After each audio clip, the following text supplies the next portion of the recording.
아무런 굴곡도 없이 가질 것 다 가지면서 편안하게 살아가는 삶을 보고서 위대하다고 말하지는 않습니다. 부럽다고 할지언정 결코 위대하다고 말하지 않습니다. 오히려 여러 가지 악조건과 많은 고난 속에서도 그 어려운 여건들을 잘 극복하고 승리할 때 그러한 삶을 보고 우리는 위대하다라고 하죠. 성경 안에서 이와 같은 위대한 삶을 살았던 가장 두드러진 표본이 될 만한 사람이 바로 다윗이라는 인물입니다. 오늘은 여러분과 함께 다윗이 어떻게 이렇게 위대한 삶을 살 수 있게 되었던 것인가, 그 비결을 오늘 말씀에서 굉장히 심플하게 보여주고 있어요. 그 부분에 귀를 좀 기울이려고 합니다. 지난 시간 우리가 다윗의 삶에 드리워진 고난의 그림자에 대해서 보았습니다. 다윗 삶에 이제 고난의 그림자가 드리워지기 시작했어요. 골리앗을 죽이고 나면 승승장구하고 탄탄대로를 걸어갈 줄 알았더니 고난의 그림자가 드리워집니다. 이 골리앗을 죽이고 돌아오는데 이 사울 왕의 행렬을 환영하던 여인들이 노래하고 춤추고 소고치고 경쇠를 울리면서 사울이 죽인 자는 천천히요 다윗은 만만이라 이렇게 노래를 해버렸기 때문이었어요. 이 노래를 듣고 난 후에 사울은 시기와 질투로 눈이 뒤집어지기 시작했습니다. 그래서 나라를 구원한 이 구국의 영웅을, 게다가 악한 영이 내릴 때 수금으로 자기를 치료해 주던 다윗을 이제는 왕좌를 노리는 경쟁자로 역적으로 보기 시작한 것입니다. 눈이 뒤집어지니까 다윗에게 창을 던져요.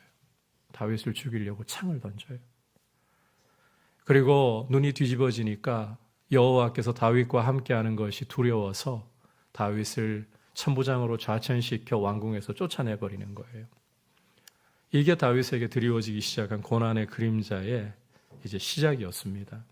오늘 말씀에서는 이 고난의 그림자가 다윗에게 이제 더 짙게, 더 크게 드리워지는 것을 볼 수가 있는데, 바로 사울 왕이 다윗을 죽이려고 하는 음모가 그것입니다. 자신의 두 딸들을 이용해서 다윗을 죽이려고 하는 음모. 다윗에게 이제 이런 고난의 그림자가 드리워지게 된 것입니다. 자, 그런데 결론부터 말씀드리자면 이 사울의 모든 음모는 실패로 돌아갑니다. 다윗이 이런 음모 가운데에서도 유유히 그 음모에 해를 당하지 않고 오히려 그 음모라는 덫을 빠져나올 뿐만 아니라 승리하는 모습을 보이고 있다는 거예요. 오늘 우리가 이 말씀을 살펴보면서 이런 음모를 꾸미고 있는 사울이 망가져가는 모습, 그리고 이런 음모에도 불구하고 다윗이 유유히 그 음모의 덫을 빠져나오고 승리하는 모습을 살펴보면서 과연 어떻게 해서 다윗이 이런 모습이 될 수 있었던 것인가, 어떻게 이렇게 승리하는 삶을 살아갈 수 있었던 것인가, 그 비결 살펴보도록 하겠습니다. 자, 먼저 17절 말씀 함께 한 목소리로 읽어보겠습니다. 시작. 사울이 다윗에게 이르되 내 맏딸 메랍을 내게 아내로 주리니 오직 너는 나를 위하여 용기를 내어 여호와의 싸움을 싸우라 하니, 이는 그가 생각하기를 내 손을 그에게 대지 않고 블레셋 사람들의 손을 그에게 대게 하리라 함이라. 자, 함께 읽은 말씀 속에서 사울은 자기의 맏딸 메랍을 다윗에게 아내로 주겠다라고 이야기를 하고 있습니다. 대신 다윗 너는 나를 위해서 여호와의 싸움을 싸우라, 이런 제안을 하고 있어요. 여러분, 다윗은 누구보다 하나님을 신뢰하고 하나님을 사랑하는 사람이었습니다. 하나님께서 함께 하시는 사람이었습니다. 이것을 사울도 잘 알고 있습니다. 따라서 나를 위해서 여호와의 싸움을 싸우라, 이렇게 할 때에 다윗은 결코 빼지 않고 자기를 던져서라도 이 일에 충성할 사람이다, 이 계산이 나오는 거예요. 거기다가 자기 맏딸인 메랍을 아내로 주겠다, 왕의 부마가 될 수 있는 길을 열어주겠다, 굉장히 달콤한 제안을 하고 있습니다. 자, 그런데 여러분께서 17절 후반부를 다시 보시면 여기에는 굉장히 구린 속내가 담겨 있습니다. 자기 손에 피 묻히지 않고 블레셋 사람들의 손을 빌려서 다윗을 죽이려고 하는 음모가 이 속에 숨어 있다는 것입니다. 자, 이렇게 다윗을 죽이려고 사울이 이제 덫을 놓고 있는 거예요. 이런 덫에 대해서 다윗이 과연 어떻게 할까? 함께 18절 읽어볼까요? 시작. 다윗이 사울에게 이르되 내가 누구며 이스라엘 중에 내 친속이나 내 아버지의 집이 무엇이기에 내가 왕의 사위가 되리이까 하였더니. 자, 다윗이 사울에게 하는 말을 들어보면 아주 겸손한 태도로 사울의 이 제안, 왕의 사위가 되라, 부마가 되라 라는 이 제안을 사양하고 있습니다. 거절하고 있습니다. 이 사양만 보면 여러분께서는 다윗이 사울이 놓은 덫에 걸리지 않고 빠져나가겠구나 이런 생각을 하실 수도 있을 것 같아요. 자, 이 부분 뒤에서 좀 더 살펴보면 이해가 될 부분이니까 뒤에 가서 보기로 하고 우선 이런 생각을 한번 해볼 수 있을 것 같습니다. 이렇게 사양을 한 걸 보면 다윗이 그 사울의 사위가 되는 게 왕의 사위라 할지라도 그다지 좋지만은 않을 수도 있었겠다. 왜? 사울을 치료하기 위해서 수금 타고 있을 때 어떤 봉변 당했습니까? 자기를 향해 힘껏 창을 2번이나 던지는 일을 경험해야 했지 않습니까? 게다가 여호와께서 자기와 함께하는 꼴 보기 싫다고 그걸 두려워한 사울이 자기를 천부장으로 좌천시켜 왕궁 밖으로 쫓아내어 버렸지 않습니까? 이런 전력을 가지고 있는 사람인데 왕이라고 덥석 그 제안 받아들이고 싶을까? 우리는 이런 생각을 해볼 수도 있을 것 같습니다. 그런데 여러분, 오늘 말씀, 오늘 이야기 전체를 읽어보시면 다윗은 왕의 사위가 되는 게 결코 싫지 않았습니다. 아니, 좋았습니다.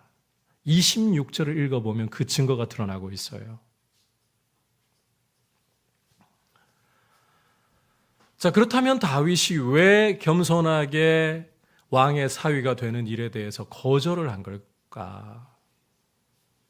자, 여기에는 이스라엘의 풍습을 이해하는 면이 담겨 있는데 이 당시에 결혼을 하기 위해서 아내 데려오려고 하잖아요. 그러면 남자는 그 장인 되는 사람에게 지참금을, 적은 액수가 아니에요. 지참금을 지불하고 아내를 데려와야만 했습니다. 자, 왕의 부마가 되기 위해서 지참금을 지불한다. 일반인들이 감당하기에는 어림도 없는 액수이겠죠. 여러분께서 23절 읽어보시면 다윗이 이렇게 말하고 있잖아요. 왕의 사위 되는 것을 너희는 작은 일로 보느냐? 나는 가난하고 천한 사람이라. 다윗이 그 자기 아버지 이새의 집안의 형편을 생각해보고 또 자기의 사회적이고 경제적인 신분을 생각해 보니까 지참금을 도저히 감당할 자신이 없어요. 그런 형편을 인식하고 다윗은 겸손하게 사양을 하고 있는 것뿐이지 왕의 사위 되는 게 결코 싫지 않습니다. 아니, 좋아했더라고 26절은 분명히 말씀을 하고 있습니다. 자, 그리고 또 다윗은 이 지참금을 지불할 수 있을 만한 형편 안 된다고 해서 메랍을 그냥 포기했다 이렇게 볼 수만도 없습니다. 여러분께서 19절 말씀을 읽어보면 성경 기자가 이런 이야기를 하고 있는 걸 읽어볼 수가 있는데 사울의 딸 메랍을 다윗에게 줄 시기에 이런 표현을 쓰고 있죠. 그 말은 그 옆에서 누가 봐도 다윗이 비록 지참금 낼 만큼 안 되지만 사울이 제안한 내용도 있고 하니까 최선을 다해 블레셋과의 싸움에서 앞장서서 싸웠다. 이걸 증명해 주고 있는 거예요. 그래서 옆에서 누가 봐도 사울이 저 정도로 다윗이 하면 한 말도 있으니까 자기 딸 메랍을 아내로 줘야만 되겠구나. 이 정도까지 블레셋과의 싸움에서 다윗이 최선을 다했고 앞장섰다. 이걸 보여주고 있는 겁니다.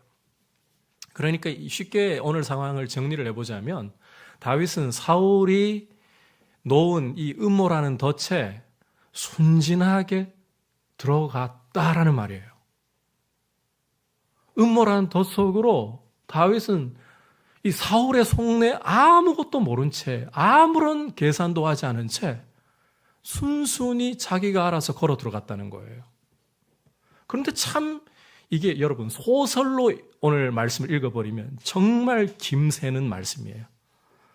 다윗이 덫에 걸렸다? 안 걸려버렸어요.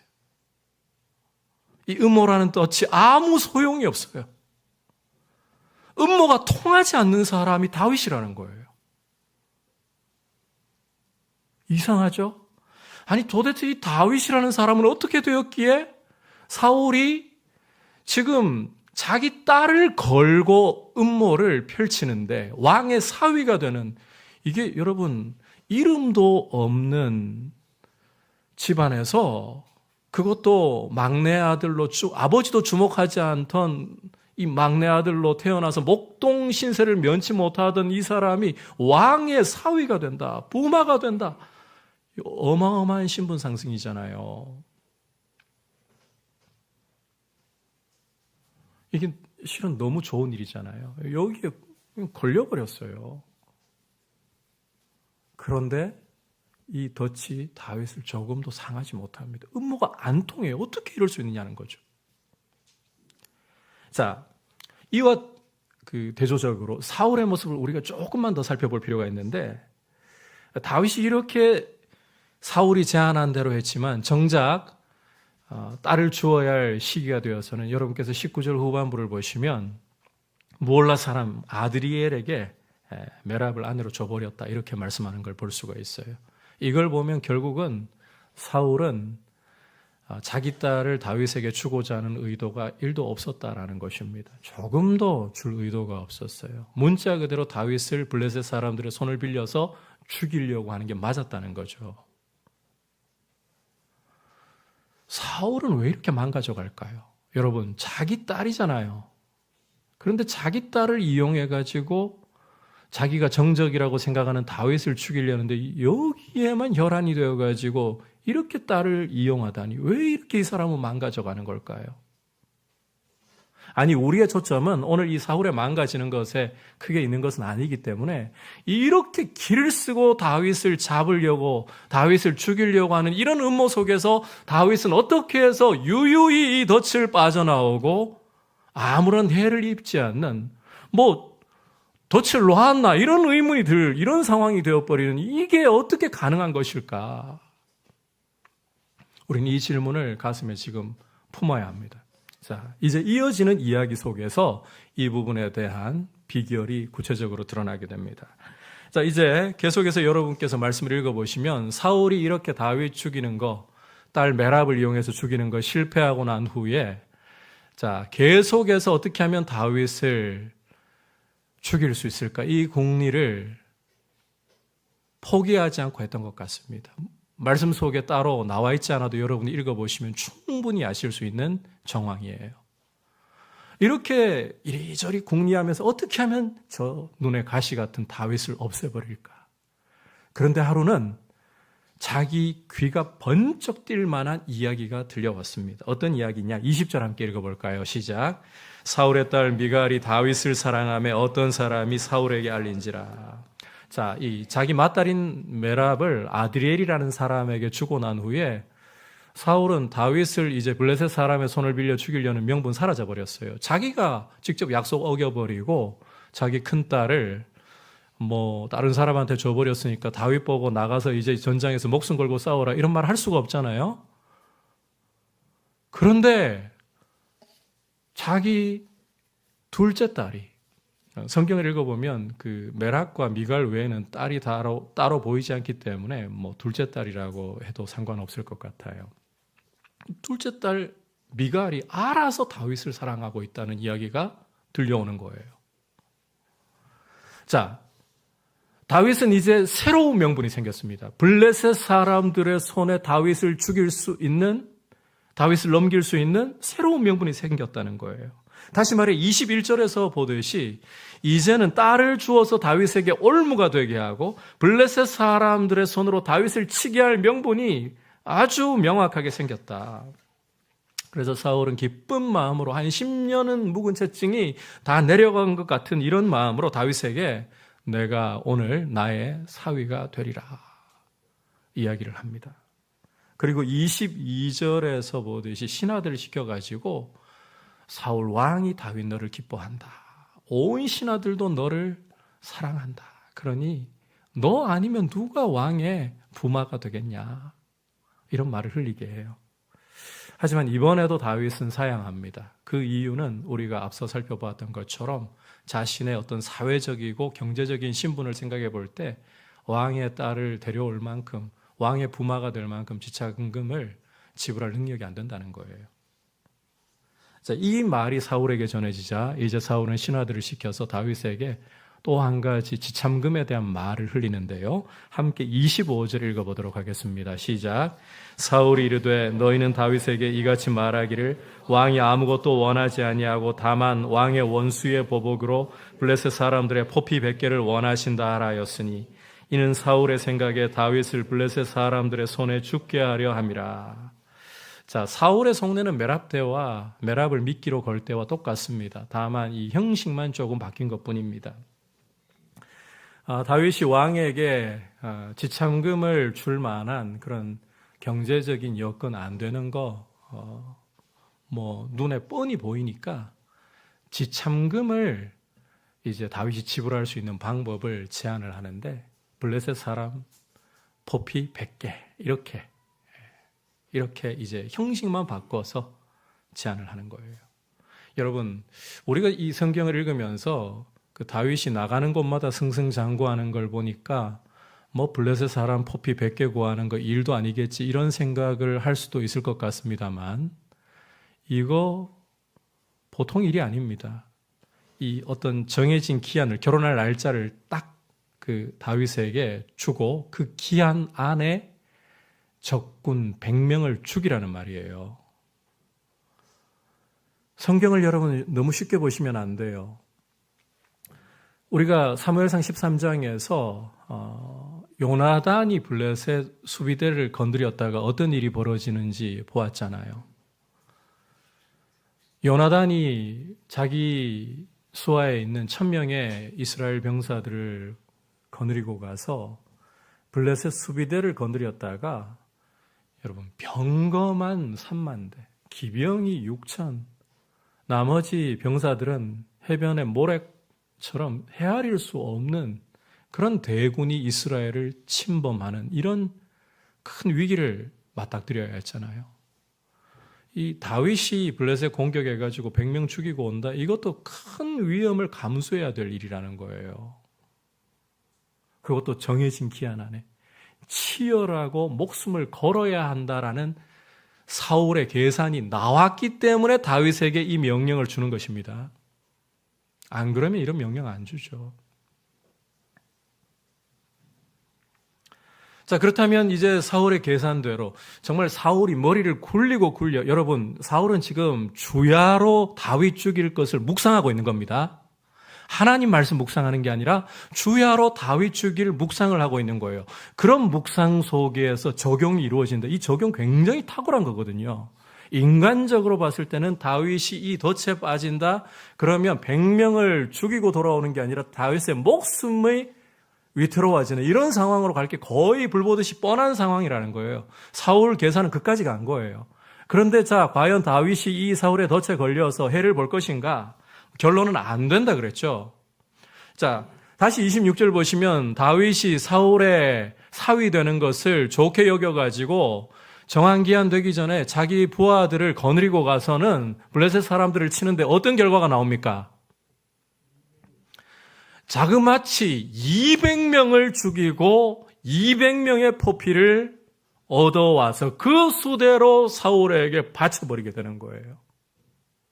사울이 여러분 주야로 묵상하면서 다윗을 죽일 계략을 세운 겁니다. 이 계략은 인간적으로 봐서는 실패할 수 없어요. 다윗에게 주어진 부하들의 규모나 또 나가서 싸울 전쟁의 치열함을 생각해 볼 때 다윗은 목숨을 내놔야만 되고 반드시 죽어야만 한다는 계산이 사울로서는 나왔다는 겁니다. 그런데 오늘 말씀 소설로 읽으면 여러분 재미가 있다 했습니까? 없다 했습니까? 김이 팍 새버립니다. 왜? 너무 긴장감, 위기감 하나 없이 다윗이 부하들 거느리고 가더니 결론이 이렇게 나와버렸어요. 200명 죽이고 돌아와서 그 포피를 왕에게 갖다 바쳤다. 긴장감 하나도 없어요. 뭐 이런 재미없는 싸움이 다 있나. 위기감 하나도 안 느껴집니다. 여러분, 지금 다윗이 사울이 놓은 이 올무 속으로, 덫 속으로 알아서 순진하게 뛰어들었어요. 이 사건 속에서도 다윗은 사울의 속내, 사울의 계략 전혀 몰라요. 너무 순진해요. 너무 천진난만해요. 알아서 그 덫 속으로 뛰어들었어요. 그런데 덫에 걸리지를 않아요. 해를 입지를 않아요. 오히려 원수 블레셋 사람들을 200명이나 죽이고 정당하게 사울의 사위가 될 수 있는 권리를 획득해서 미갈을 아내로 얻습니다. 도대체 이게 어떻게 된 노릇인가? 어떻게 해서 다윗은 덫에 알아서 제 발로 들어가도 그리고 덫인 줄 몰라도 해를 전혀 입지 않고 승승장구할 수 있단 말인가? 도대체 이 사람이 이렇게 살아갈 수 있는 비결이 뭐란 말인가? 자, 이 이야기를 마저 하기 전에 사울의 모습을 한 번 더 여러분들에게 이야기를 하고 싶어요. 성경 기자는 만약 메랍을 이용해가지고 다윗 죽이려고 하는 이야기로 끝내버리고 미갈 이야기까지 안 했다면 우리는 이런 생각도 해볼 겁니다. 사울이 그 당시에는 너무 다윗 죽이려고 하는 감정이 격해져 있었기 때문에 어쩌다가 실수로 한번 그런 덫을 다윗에게 놓지 않았을까. 그런데 오늘 비슷한 이야기가 두 번이나 성경 기자의 반복을 통해 우리에게 보여지고 있잖아요. 이 말은 이거는 절대로 실수이거나 욱하는 감정일 수가 없다. 완전히 의도하고 계획적으로 다윗을 죽이려고 하는 것이다. 고의다. 이걸 강조하는 거예요. 자기 딸을 두 번이나 이용해 먹으면서 다윗을 죽이는 데만 혈안이 되어 있는 사람, 1년도 포기한 채 그 인격이 망가져가고 추락하는 사람, 이게 사울이라는 것입니다. 여러분, 도대체 사울은 왜 이런 걸까요? 왜 이렇게 추락하는 걸까요? 그러나 우리의 초점은 이런 부정적인 것보다 오늘 다윗에게 있다 했어요. 이런 음모 속에서, 이런 음모라는 독배가 자신에게 주어졌음에도 불구하고, 그 독배를 마셨음에도 불구하고 다윗은 아무런 해를 입지 않고 어떻게 해서 이 덫을, 이 독잔을 유유히 벗어나서 승리로까지 나아가게 되는 것인가요?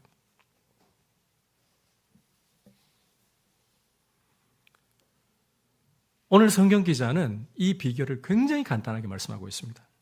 함께 28절 전반부를 읽어보도록 하겠습니다. 시작. 여호와께서 다윗과 함께 계심을 사울이 보고 알았고. 자, 여기까지 좀 보겠습니다. 오늘 말씀 너무 간단해요. 오늘 설교 압축하면 바로 이 이야기예요. 여호와께서 다윗과 함께 하셨기 때문이다.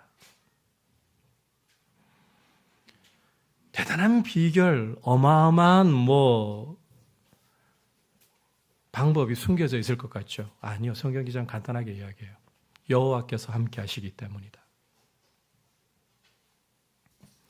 여러분, 오늘 다윗을 보면 굉장히 순진하죠. 아직까지 다윗은 막 머리 굴려가지고 다른 사람의 속내를 계산할 만큼 야근 사람 아닙니다. 왕의 사위가 되라. 그러면 진짜 왕의 사위 되라고 그대로 믿어버리는 정말 순진한 사람이에요. 세상 물정을 잘 모르는 사람이에요.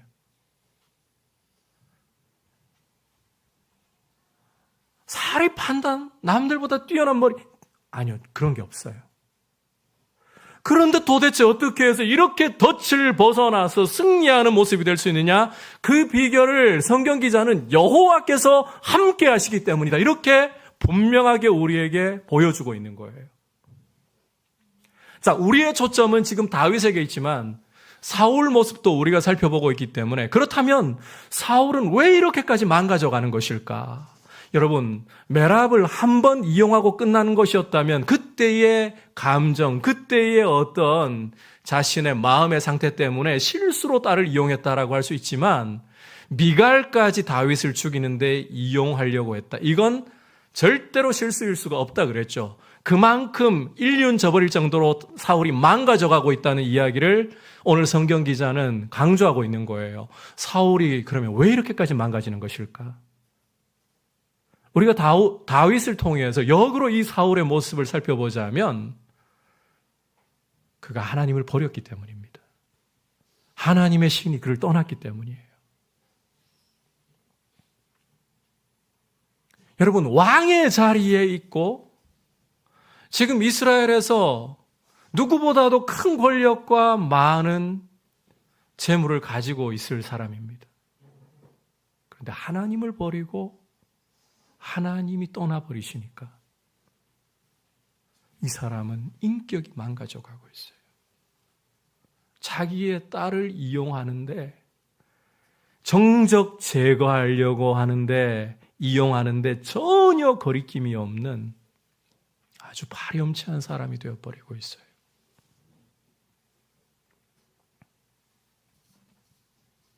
하지만 역으로 다윗은 하나님이 함께 하시니까, 여러분, 성경에서 반복하는 이야기는 강조하고 있는 겁니다. 아무리 음모로 덫을 놔도 안 걸리더라는 거예요. 여러분, 사리 판단 안 되고 계산 안 돼서 자기가 알아서 좋아서 이 음모의 덫 속으로 걸어 들어갔습니다.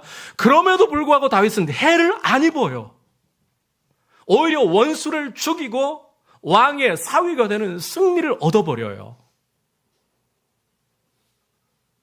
이 이유는 한 가지, 여호와께서 함께 하시기 때문이다. 여러분, 성경이 우리에게 보여주는 진정한 인생의 상승과 진정한 승리의 비결은 복잡하지 않습니다. 많은 계산을 해야 되고 많이 머리를 써야 알 수 있는 것도 아닙니다. 너무너무 심플해요. 하나님이 함께 하시느냐. 한번 따라합시다. 하나님이 함께 하시느냐. 바로 여기에 인생의 추락과 반대로 인생의 상승의 비결이 있는 거예요. 여러분, 요즘 우리 사회는 부의 대물림이 이루어진다고 해도 과언이 아닐 정도로 이제는 기본적으로 가지고 있는 배경이 뭐냐가 중요한 시대가 되었습니다. 제가 가족들이랑 저녁 식사를 하면서요, 영상을 하나 아내가 보여줘가지고 밥을 먹다가 보았었는데, 한 과고등학교에 다니는 학생 이야기였어요. 이 친구는 중학교 때 머리가 좋으니까 고등학교를 과학고등학교로 진학을 했겠죠.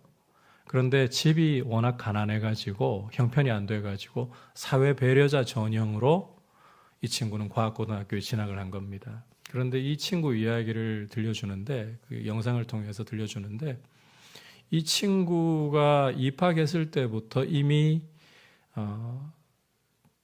월급이 적어도 한 600, 700 되는 부모님들, 이런 부모님들은 자녀들에게 과외를 시켜줄 수 있는 대로 시켜주니까 아예 처음부터 사회 배려자 전형으로 들어온 이 친구와 또 그런 부류의 친구들을 너희들은 그런 부류일 뿐이야 라고 보더랍니다. 그 시선도 굉장히 싫고, 이런 벽을 뛰어넘기 위해 가지고 이 친구가 나름대로 애를 쓰고 노력을 했어요. 그런데 3학년이 되도록 그 벽을 넘어설 수가 없다는 거예요. 밥 먹다가 체할 뻔했어요. 뭔가 반전 이야기가 있겠지? 아니요. 반전이 없는 이야기였어요. 요즘에는 개천에서 욕난다는 말이 참 굉장히 무색해져 버린 시대가 되었고, 금수저로 태어나는 것을 넘어 다이아 수저로 태어나야 이제는 공부도 잘할 수 있고 신분의 상승을 수월하게 이루어낼 수 있고 또 자식들에게까지 물려줄 수 있는 이런 삶을 살 수 있다. 이게 사회적인 분위기잖아요. 그래서 우리도 가지고 있는 사람들 보면 돈을 가지고 있고 지위가 있고 남들이 갖지 못한 실력을 가지고 있는 사람들 보면 굉장히 부러워하는, 예수 믿는 사람조차도 부러워하는 것이 우리의 현실이 되고 있습니다. 그런데 여러분, 성경은 우리에게 분명하게 말씀하고 있습니다. 많은 것을 가지고 있다고 해서 남들보다 더 큰 지위를 가지고 있고 힘을 가지고 있다고 해서 그것이 상승이라고 하지 않습니다. 자식에게까지 부를 대물림해 줄 수 있다고 해서 그것이 상승이라고 말하지 않습니다. 결코 그것을 위대하다고 말씀하지 않습니다. 오히려 다윗을 보십시오.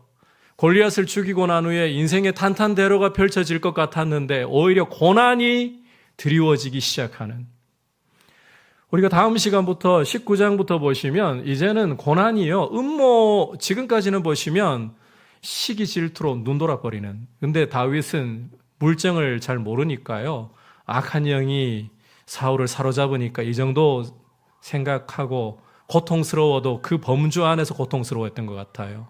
그리고 음모가 아예 계산이 안 됐잖아요. 이런 수준이었는데 19장부터는 이제는 다윗이 모를 수가 없어요. 왕명이 떨어져서 다윗을 잡아 죽이라 이렇게 나오니까. 여러분, 다윗을 보면 좀 이제 인생에 볕드는가, 정말 무명 중에 찐무명이 다윗이었잖아요. 말씀드렸잖아요. 가난한, 오늘 말씀 속에서 나는 가난하고 천한 사람이라, 이 가난하고 천한 이세의 집에서, 그것도 막내로 태어나서 목동으로서 아무도, 아니 심지어 아버지도 주목하지 않는 이 다윗, 이제 골리앗을 죽이고 이름이 세상에 알려지고 좀 올라가려는가 싶은데 이때부터 이제 본격적으로 미쳐버린 이 사울이 잡아 죽이려고 점점 고난의 그림자를 드리우고 있으니까, 여러분, 눈으로 볼 때 이거 상승인가요? 아닙니다. 그런데 중요한 것은 이런 고난이 드리워지고 아직 다윗 손에 잡힌 거 별로 없어요. 그럼에도 불구하고 성경 기자는 하나님이 함께 하시기 때문에 이 사람은 고난이 와도 고난이 이 사람을 이길 수 없다라고 평가하고 있어요. 이게 상승이라는 거예요.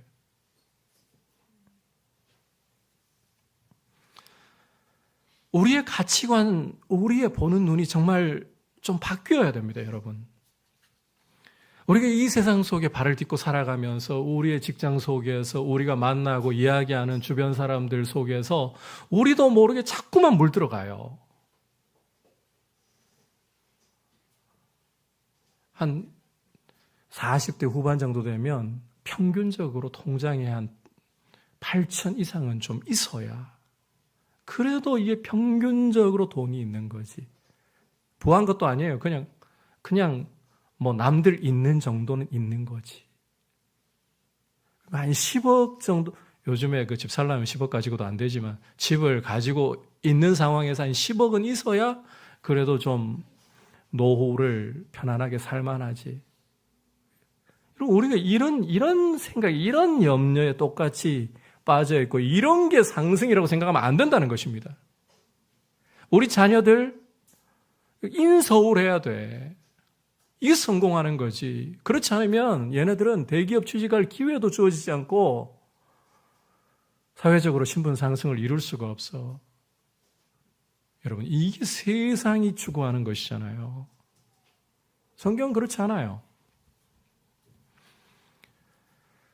그렇다고 해서 여러분들이, 특히 이 자리에 있는 우리 젊은이들, 여러분들이 젊음의 때에 할 수 있을 때에 정말 열심히 공부하고 최선을 다해서 실력을 쌓는 걸 게을리해서는 안 돼요. 여러분들의 자리에서 하나님이 학생으로 자리를 주셨다면 학생에 걸맞게 열심히 최선 다해 할 수 있는 대로 공부를 해야 돼요. 여러분들의 스펙을 쌓으려고 노력을 하십시오. 그런데 여러분, 세상의 가치관 따라서 성공, 승리를 결정하지 말라는 것입니다. 무엇이 진정한 상승이냐? 여러분, 골짜기에 떨어져 있어도, 구덩이 속에 떨어져 있어도 거기서 하나님과 함께하고 하나님의 거룩한 말씀을 통해 꿈을 꾸고 있다면 그 사람은 상승하는 인생인 거예요. 여러분, 요셉이라는 사람을 한번 생각해 보십시오. 오늘 우리가 이 다윗을 살펴보고 있지만 요셉이라는 사람, 처음에 집안에서는 나름대로 상승하는 삶을 살았습니다. 12형제들 가운데에서 11번째임에도 불구하고 아버지가 사랑하는 아내의 아들로 태어나가지고 형들 다 제쳐버리고 채색 옷을 자기가 입고 아버지 사랑 독차지하면서 살아갈 때에 집안에서는 형들 다 제끼고 상승하는 것이었습니다. 그런데 여러분, 그게 진짜 상승이었습니까? 아니요. 요셉이 그런 집안에서의 옥동자의 삶이 걷어지고 채색 옷이 벗겨지고 구덩이에 던져졌을 때부터 형들의 시기와 미움을 받아서 구덩이에 던져져서 애굽의 노예로 팔려갔을 때부터 여러분, 본격적으로 그에게 따라붙는 수식어가 있습니다. 하나님이, 여호와께서 그와 함께 하셨다라는 수식어입니다. 보디발의 집에서 이제는 노예로서 좀 살만해질 때 또 보디발의 아내 때문에 억울한 누명을 쓰고 감옥으로 떨어집니다. 더 깊은 구덩이로 추락한 거예요. 추락인가요?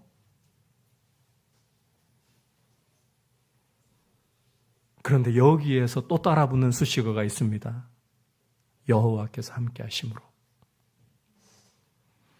눈으로 볼 때는 노예에서 노예보다 못한 죄수로 구덩이에 완전히 박혀버린 거죠. 이제는 집안에서의 옥동자도 부러울 정도입니다. 그런데 여호와께서 함께 하시니까 이걸 좀 다른 말로 바꾸자면요, 하나님의 말씀이 함께 하는 거예요. 하나님의 꿈이 함께 하는 거예요. 그러니까 이 구덩이들 속에서, 보디발 집이라는 구덩이 속에서, 그리고 감옥이라는 구덩이 속에서 요셉은 오히려 연단을 받는 겁니다. 수업을 받는 겁니다. 어떤 수업? 천하를 살릴 사람으로서의 수업. 그리고 때가 되었을 때 하나님이 자리를 맡겨주시니까 애굽의 총리가 되어서 천하를 살리는 사람이 되잖아요.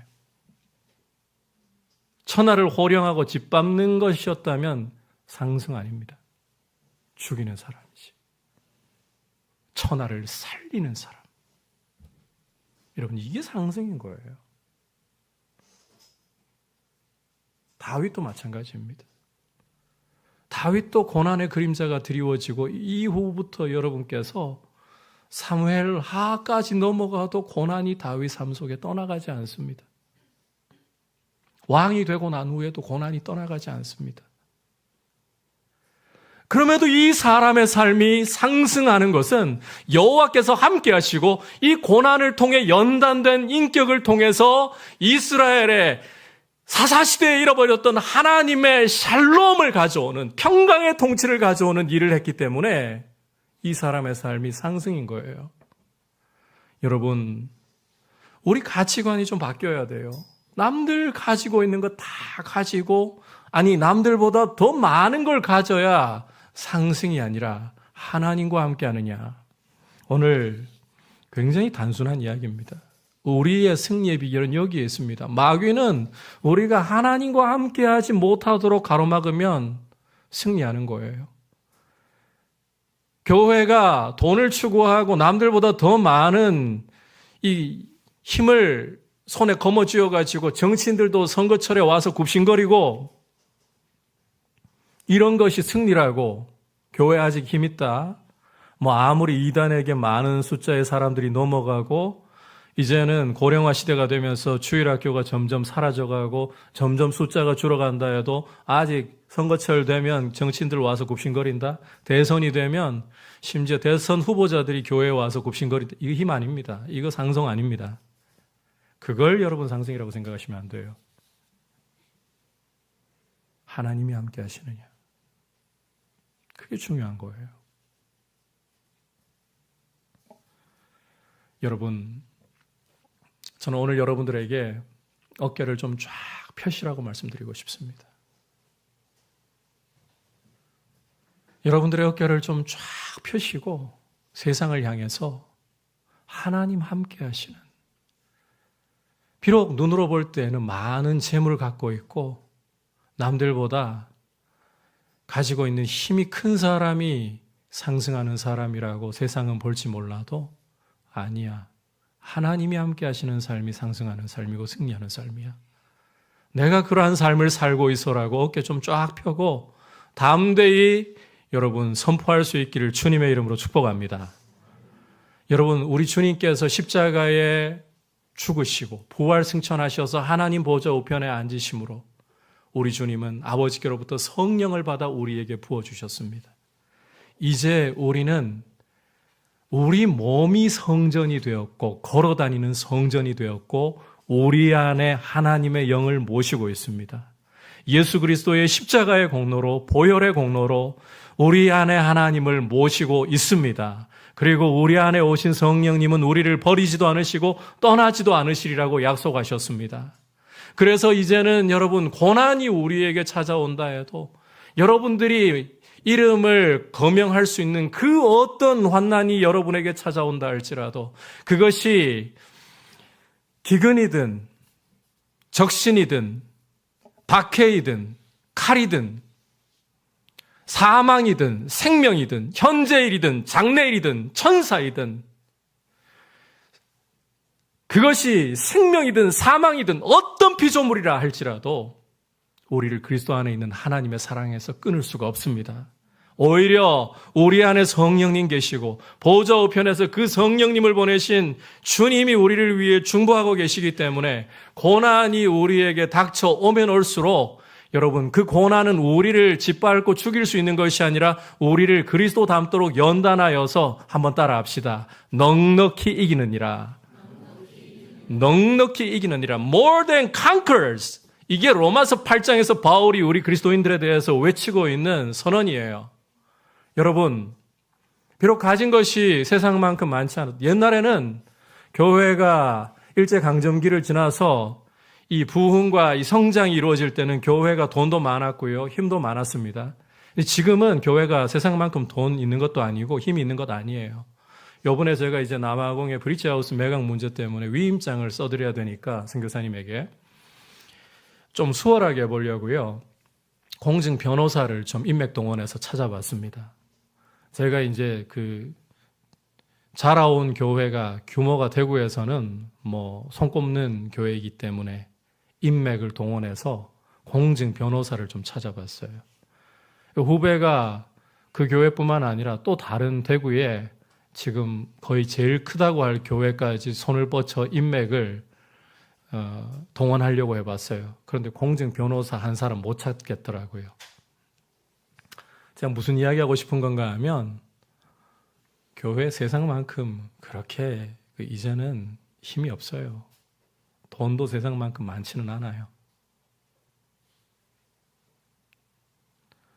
그럼에도 불구하고 여러분, 교회가 이제 세상을 자꾸 따라가니까 이게 문제가 되어가지고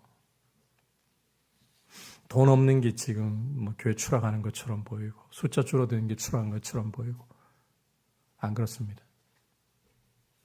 하나님 없는 게 추락입니다. 제발 가치관을 우리에게 주신 이 성령님, 우리를 떠나지도 않고 버리지도 않고 어떤 고난이 와도 그 고난을 보좌 우편에 계시는 우리 주님과 또 우리 안에 계시는 성령님께서 우리를 사랑하시고 우리를 보호하시기 때문에 그 고난마저도 우리를 연단해서 주님 닮게 만들어버리고 승리자가 되게 하는 이 역사를 우리 안에 가지고 있다면 여러분, 이제는 세상을 향해서 어깨를 쫙 펴고 담대히 저 살짝 미친 사람인가 이야기 들으면 좀 어때요? 원래 그리스도인들은 어차피 세상도 미쳐 있어요. 세상도 죄와 사망 권세에 매여가지고 미쳐 돌아가요. 미치려면 똑바로 미쳐야죠. 예수께 미치고 말씀에 미치고. 그래서 여러분 세상을 향해서 좀 어깨 쫙 펴고 말씀하십시오. 난 하나님이 함께 하시는 사람이야. 여러분 예수님 믿고 있습니까? 그러면 여러분 안에 누가 계신다고요? 성령님. 하나님이 함께 계시잖아요. 그게 승리이고 상승의 길인 거예요. 그리고 안 계신 분처럼 하나님을 놓지 말고 괴로운 일이 있고 고난이 여러분에게 닥쳐올 때에는 아버지라고 부르는 순간 우리 앞에 하나님 보좌가 쫙 펼쳐지잖아요.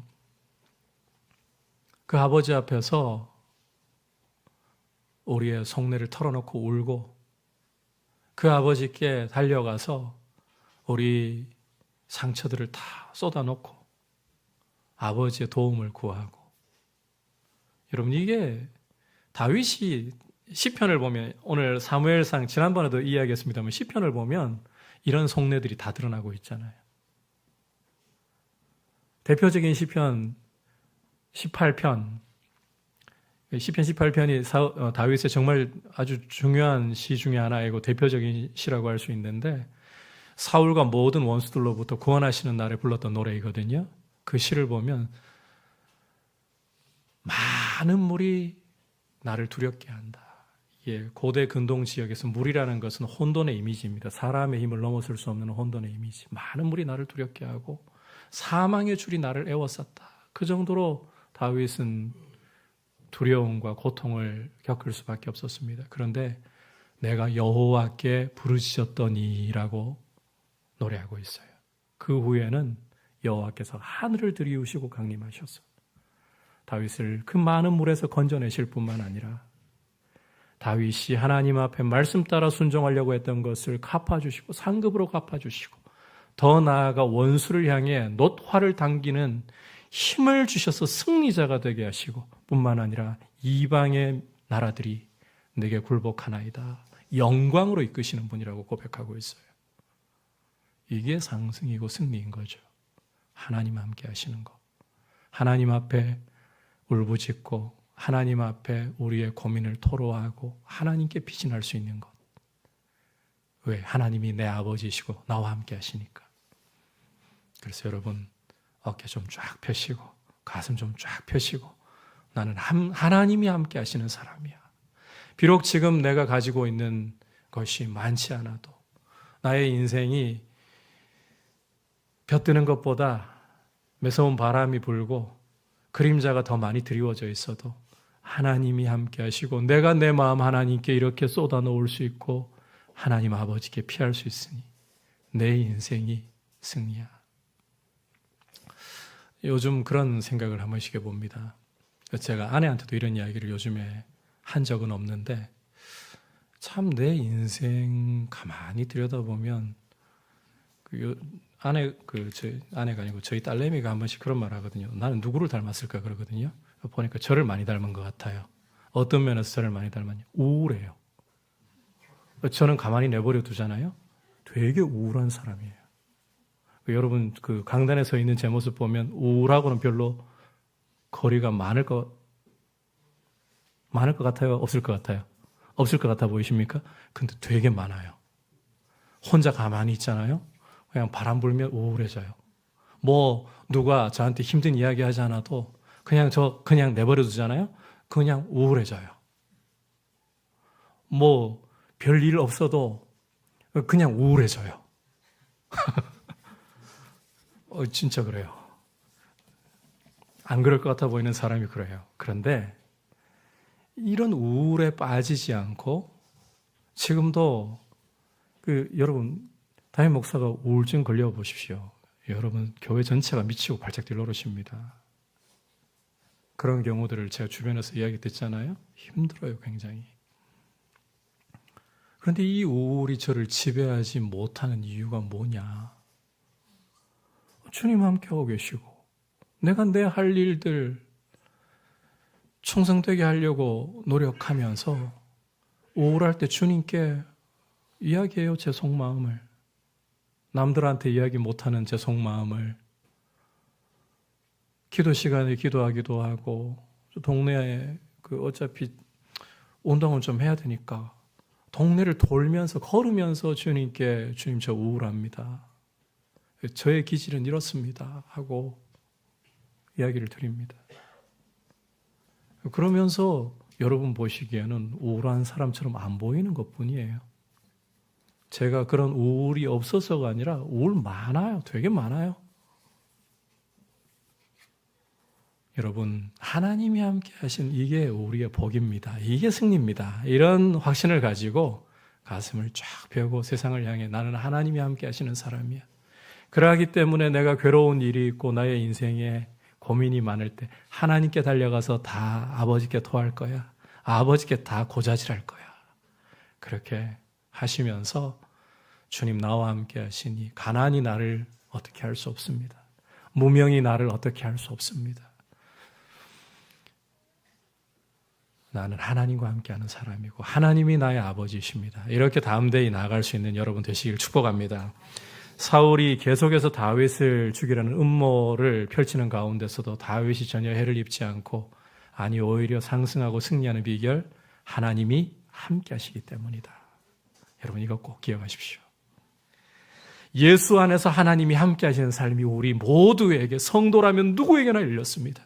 이제 보좌 우편에 계시는 그리스도께서 우리 안에 성령을 주셔서 이제 그 성령님이 우리 안에 계시고 보좌 우편에 계시는 그리스도께서 우리를 중보하심으로 어떤 고난이 와도 하나님의 사랑에서 끊을 수 없고 우리를 그 고난이 연단해서 오히려 승리자가 되게 합니다. 주님 닮은 승리자가 되게 합니다. 이 확신 가운데 여러분 굳게 서서 오히려 나는 하나님이 함께 하시는 사람이야. 이 거룩한 자존심, 자존감을 가지고 여러분께서 삶 가운데 우뚝 서서 승리의 길을 걸어가시길 축복합니다. 이제 함께 찬송가 191장을 고백드리도록 하겠습니다.